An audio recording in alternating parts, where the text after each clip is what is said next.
glad y'all are here. And neighbors. Now today's program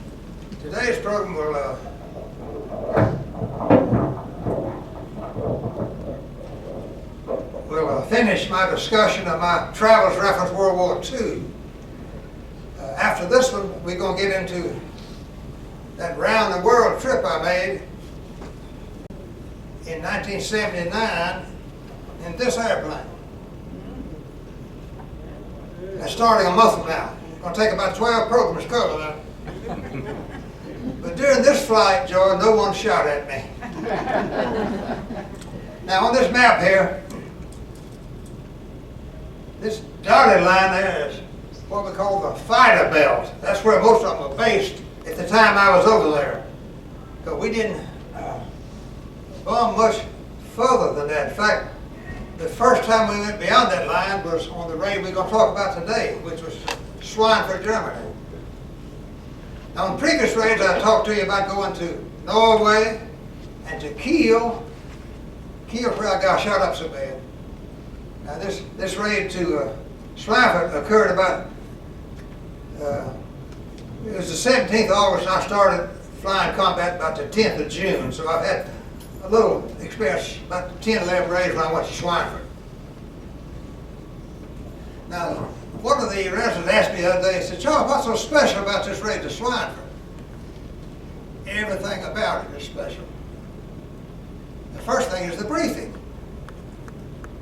You have seen movies of World War II where they pull a curtain and show a map of England and Europe with ribbons showing the route to and from a target.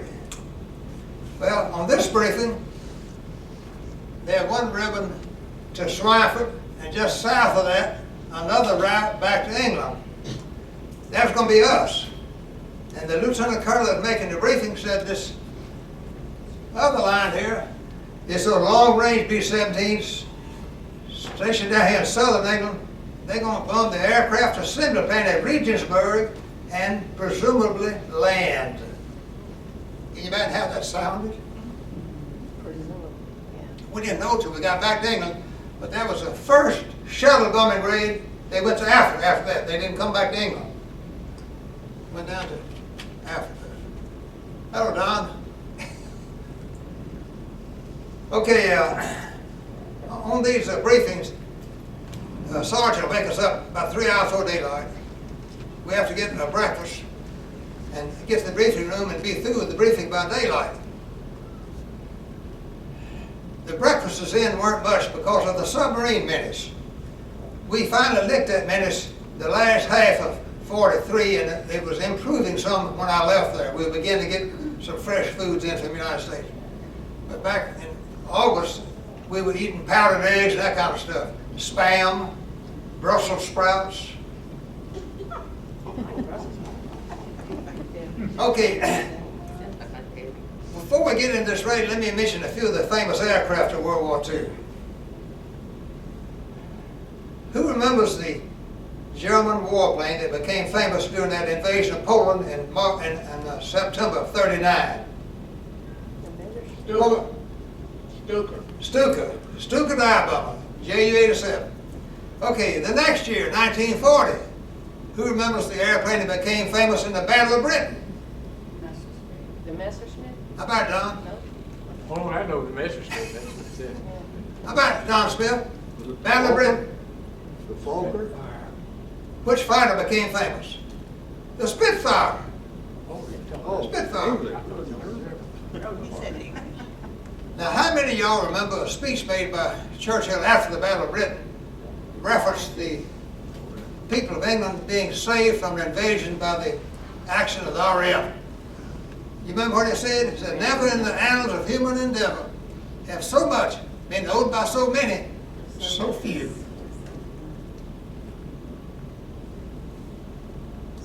Incidentally, after this raid on Schweinfurt, Churchill gave all of us survivors a 3-page commendation letter. I could have done it in one paragraph. It took him 3 pages. Y'all remember General Charles de Gaulle? Yeah. Well, during the time I was over there, he was leader of the Free French. And he was obnoxious as the French have been ever since then. Hard to deal with. And Churchill once referred to his dealings with de Gaulle as having to deal with the cross of Lorraine. Lorraine is a district over here in France. So de Gaulle was a lot of trouble to him. We'll talk about de Gaulle later in this raid. Okay, Battle of Britain was Spitfire. Okay, Don Smith, the first year of the Pacific War, what airplane was famous? Hellcat? The Zero. The German yeah. Zero.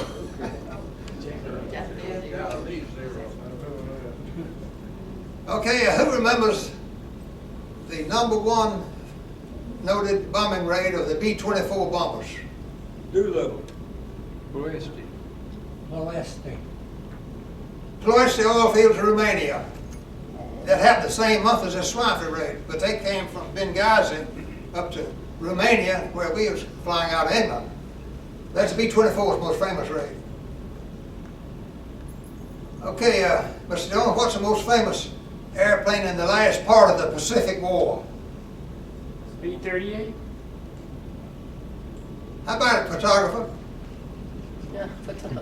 The B-29. B-29. And I flew those as an instructor pilot in the last part of the war. And Bob, they were the easiest airplanes to land that I've ever flown. That big wing, those big flaps. Anytime you get that nose wheel off the runway, up to about 5 degrees, you can make a grease jug landing. It was just delightful to land that plane. B-29. It's all manual, no hydraulic helps. From then on, they put hydraulic boosters on all the airplanes. Okay, now we get back to Schweinfurt. There's about 300-something planes involved in both these raids. When I left there in December, this is August, when I left there in December, we could get 700 planes in the air. All that year of 43, they were building airfields like mad. About every 7 miles of airfield under construction. So more and more groups of B-17s and later 24s also came there, and by D-Day they could get over 1,000 planes in the air. So the war moved pretty fast, in spite of what we might think. Okay, on this briefing now, this bunch is going to Regensburg to bomb that aircraft assembly plant and land. We're going to Schweinfurt, and our route back was a little south of the route in, but our colonel, he flew a bunch south of it. And we did not have any mass attacks on the return raid. Okay, now on the way in, these folks down here in southern England that went to Regensburg took off when they were supposed to. Up here in central England, we had ground fog. 4.5 hours was sat there on the ground, waiting. Sounds like Delta Airlines. Okay, the RAF knew that when this bunch had bombed Regensburg that wasn't all of the bombers, so they knew some more were coming. They probably had enough reconnaissance to know they had fog there in central England. So the intelligence boards in London picked up intercepted radio communications from the Luftwaffe indicating that they were moving fighters from northern Germany and from Berlin and from southern Germany up to Frankfurt area, waiting on us. Okay, something else special about this raid. It was the first deep penetration effort of the war. First time we've been beyond that fighter belt, see? And what made it worse, with that 4.5 hour delay, we had twice the opposition we were supposed to have had.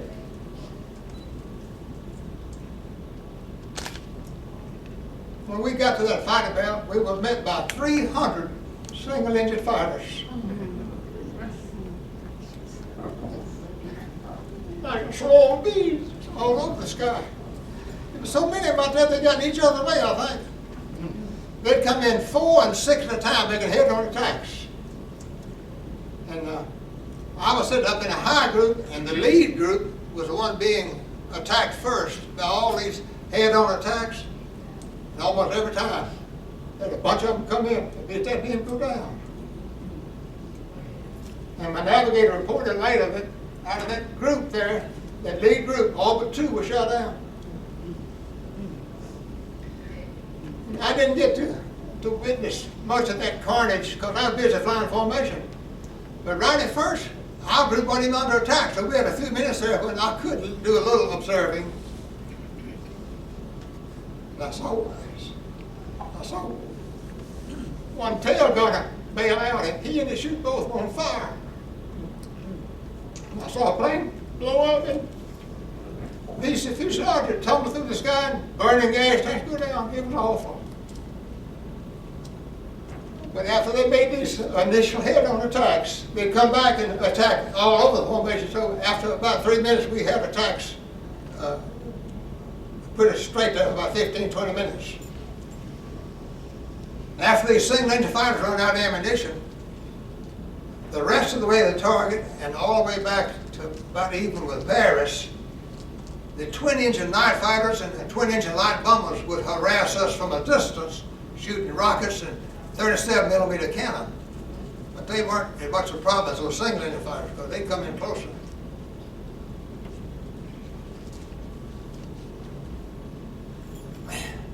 Okay, one thing I forgot to mention earlier, this was the first deep penetration raid. It was also the 4th raid in 6 days that we'd been on. The airplanes and the crews were all tired. And a group over there was theoretically composed of 9 crews and 9 planes, with the theory being you'd get 6 squadrons in the air on any given raid. 3 squadrons of 6 planes each, 18 bombers. Well, on this maximum effort, we could get the 16 in the air. Out of that 16, 2 aborted just before they got to enemy coast with mechanical trouble, so I left 14. So that's an incomplete formation with less than sufficient concentration of firepower. Instead of coming out of that briefing, I told one of the gunners, go get some more ammunition.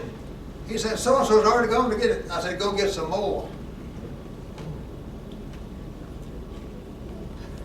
We fired 9,000 rounds of 50 caliber ammunition that day, 9,000 rounds. And anytime you hold the trigger down on a machine gun like that very long, it gets the barrel hot real quickly, and you're supposed to shoot short bursts. But when you see a fighter coming in, you think he's aiming at your plane, you tend to hold it down. Anyway, all those gun barrels hadn't been changed. They were all burned out, every one of them. All of the whole group. Okay, these targets that we bombed were obscured to some degree by smoke screens. They had smoke generators all over town. Most of the time they were just partially effective. This day they were only partially effective because there was a river there at Schweinfurt, and this factory was just about 100 yards from the river. So by the curvature of the river, we could pinpoint where the factory was pretty good. We were flying at 26,000, usually 27 or 28. We were 26 that day for some reason. And it was sort of a small target. And I went over there 40 years later as a tourist, and I saw up on the new building there this initial SKF. That's a brand of ball bearings some of y'all may remember. SKF. They're the ones that developed these first bearings for locomotives that got rid of the hot boxes they used to use on the oil mock deal. So SKF ball bearings. All right. A lot of our bombs did not hit the target area. We hit the river or civilian area. Now coming out from the target area, we had to turn right and go back towards England. And I told you earlier about in flying formation, on the outside of a turn, if you weren't careful, you'd get thrown outside and you'd have trouble keeping up because even with maximum power, it's hard to keep up there at high altitude. Well, soon as we come out of that turn, I can see I need to get with it and stay in formation. And several things happened at one time there. Regular procedure in those flights is if any gunner thinks that our plane is the target of a particular fighter on that particular run, he'll request the word action on the intercom. That's a request of the pilot to take evasive action if it's feasible. Okay. Just as I decided to make that steep turn and stay in formation, I heard the word action on the intercom. And I had to wing up about a 70-degree bank pretty quick. Just as I got up, here comes these 20 millimeters. They exploded 1,000 yards, 1,000 meters, 1,200 yards, and come right under number one engine and the left wing, but didn't hurt us. About every 30 yards, all they are, see, so they either hit ahead of us or behind us. But my navigator believed the rest of his life that I raised that wing up on purpose. It just happened. I never did tell it different. They thought I was the best pilot in European theater. I went to visit him in Portland, Oregon in 1990, and his wife referred to me as the legend. So he was pretty well impressed. Okay, going back, I'd say we were quite a bit further south of the route than was briefed. And we didn't have any concentration of attacks, just scattered attacks all along, but no concentrations. And we wasn't about 40 miles from Paris. We should have been about 100 and something. But we got back to England all right. And I had the boys on the intercom to count the number of bombers that survived our group that started out with 14. There was 9 of us left.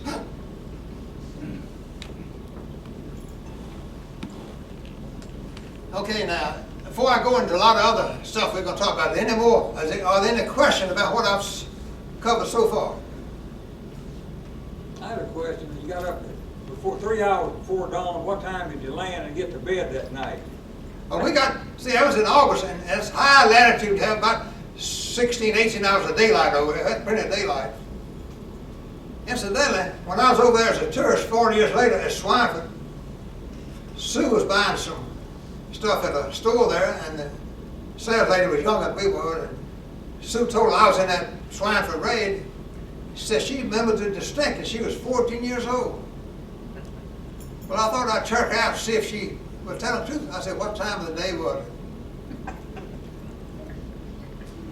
She remembered it was 2:15 in the afternoon. It should have been about 10 o'clock that morning, see? How old were you? Beg your pardon? How old were you, 21? How old were you? How old was I then? Mm-hmm. That was on my 22nd birthday. Mm-hmm. That's another thing special about this raid. It happened on my birthday. You know, we talked to the RAF about this high altitude flying when I first arrived in England. It was in the, lingering hazards to it. They've been flying high for 3 or 4 years. They said, well, you'll become sterile and your hair will fall out. Doc, they were right. I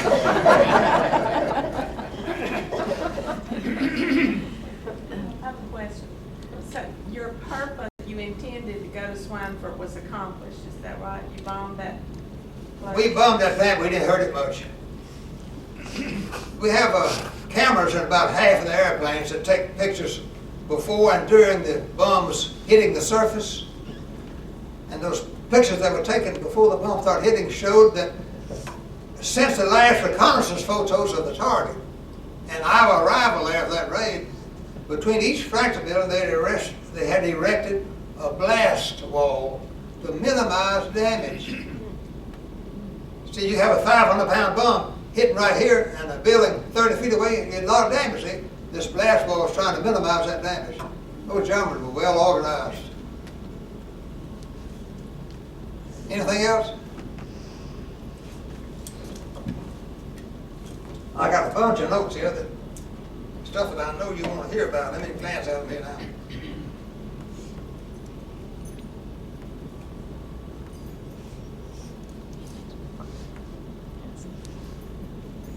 I have a question though. Okay. Of a bomber shot down, how many categorically would survive that hit and be alive and be prisoner of war? On a lot of those bombers that went down sort of halfway under control, there'd be up to 10 parachutes, but sometimes just 6 or 7. Because sometimes they either went down because they lost the pilot and co-pilot both, see? And they were prisoner of war for a while, or did they?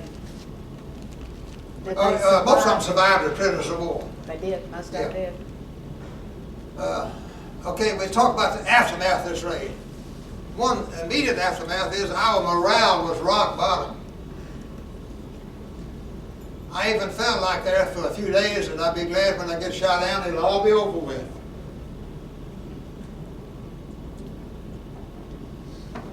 But in that 6-day period, the 8th Air Force lost a third of their combat first-line strength. So they can't sustain that kind of losses. So for the next several weeks, we did not go on any bad raids, and we began to get in more crews and more bombers and recover from that deal, see? Even my airplane had very little damage during this Schweinfurt raid, but the raid affected me a lot worse in that time we got shot up. Okay, some of the aftermath of that raid was a congressional investigation. It pointed out the dire need for long-range fighter escort all the way to the target, which we were working on. Just before I left Europe, the P-51s began to arrive, and by March of '44, they were going on flights over the continent. And by June, they had control of the air over Germany. I never would have thought it. Wow. P-51s? When the American war machine finally started working, we really had the war material coming in, see. We just did whip that submarine menace in time, see, to get all that material for the D-Day invasion and all, see.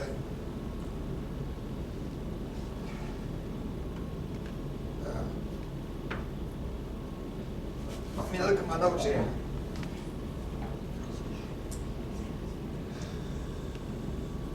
Oh yeah, after that Schweinfurt raid, we complained to the bomber command about all these bombers we were losing, all these good young men we were losing. They said for every fighter we shot down, it saved the life of 200 or 300 troops on the beaches during the invasion. And that was right. I said, well, that's nice on the troopers, hell on the Air Force right now. But it's part of the overall war effort, see. We were just one of the small details of the effort.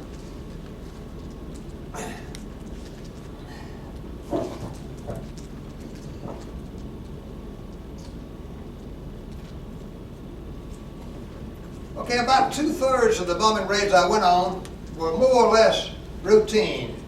If you can call going out and getting shot at as routine. I've already told you about 3 of them. The raid to Kiel where I got shot up, the raid to Norway where I had that milk run, and then the raid today to Schweinfurt.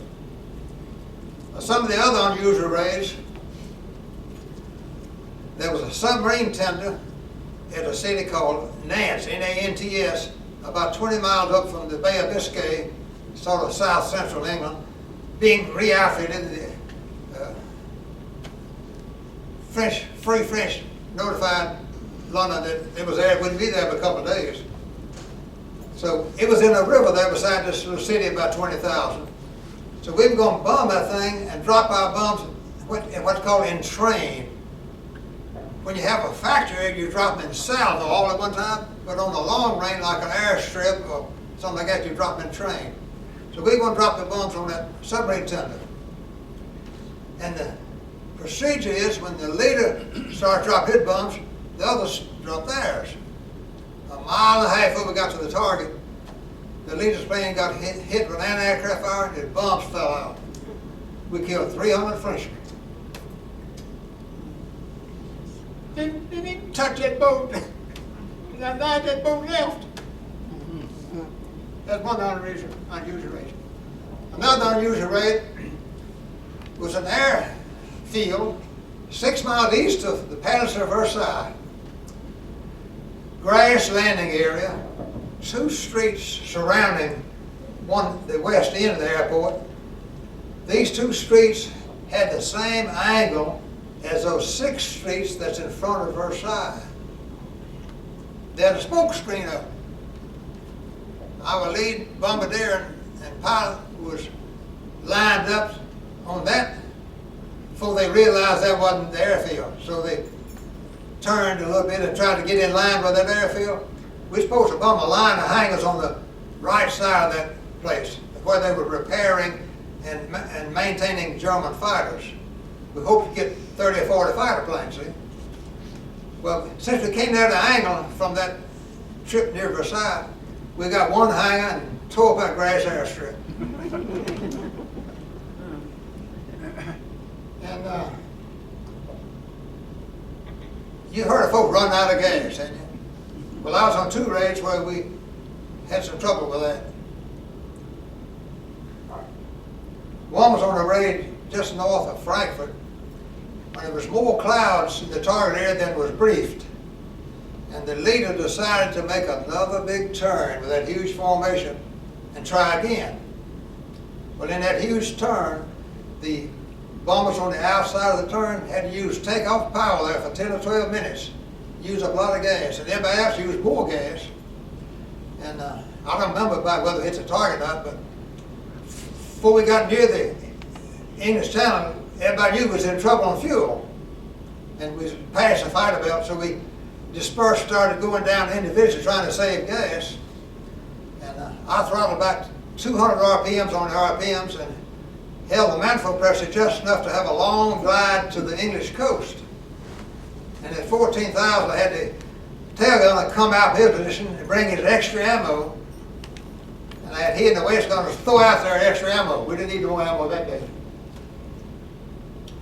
Okay, we landed at the first airport we thought had gasoline facilities. And right after we got started at the airplane, at the airport, we lost one engine. And just we taxied up to the ramp to get the gas, lost another. But we made it. But some of the folks had to ditch in the English Channel. They didn't make it. And that was one rate of fuel exhaustion. The last few weeks I was there, they were bombing targets right across the channel there.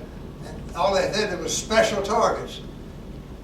We weren't told and we didn't know, but that was where they're going to launch those buzz bombs from, starting a few months later. And one of those raids, since it's a short distance, these folks in London decided we ought to carry more bombs, so they put a 1,000-pound bomb under each wing. Only time I've ever had that. Well, not only did that give us a little more weight, but there's a little drag there of reference fuel consumption. And we just did make it off that 5,000-foot runway there at the airport. Coming back from that raid, 1 or 2 had to land in the channel, and a bunch of us had to land short, but I didn't lose any, but I landed at the first airport I could find from that raid.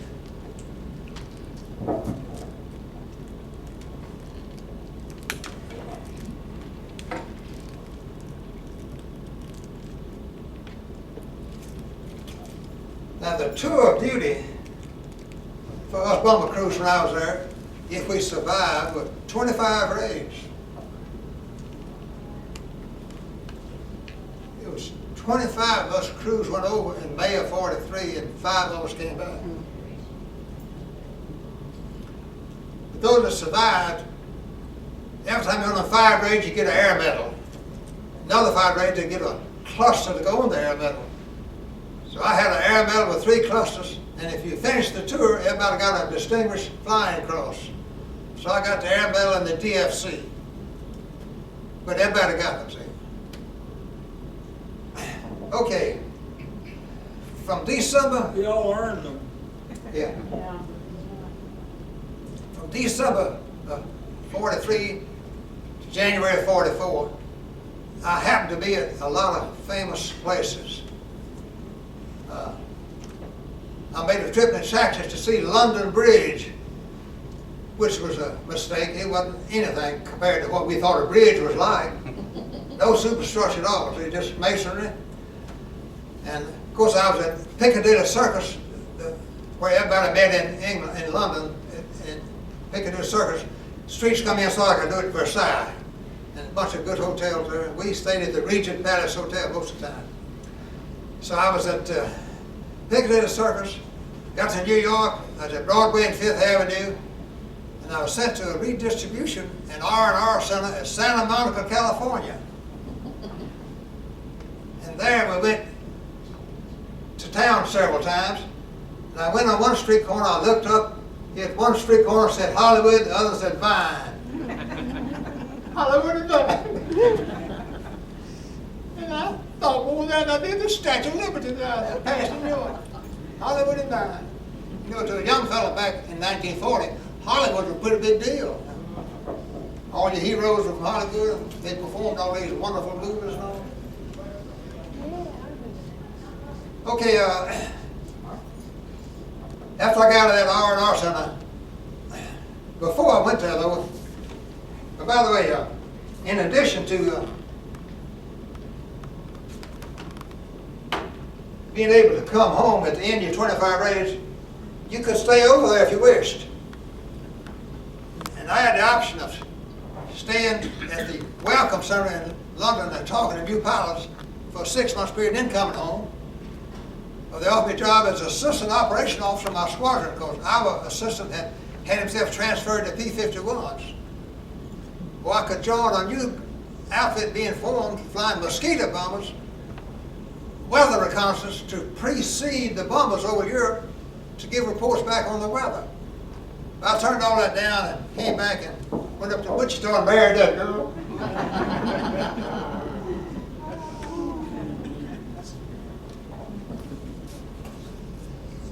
Okay, my 30 minutes is up, so that'll terminate this program. Now, starting next time, we'll go around the world. Charles, I have something to say to you. I was born in April of 1942. To listen to you talk about this makes me think that, I was just a little baby then. And you don't know how much it means to me to meet somebody like you. You may think that you might feel guilty because you made it back and some of your other guys didn't make it back, but all of y'all saved the world for all of us, and for our children and for our grandchildren. And I want to thank you for that.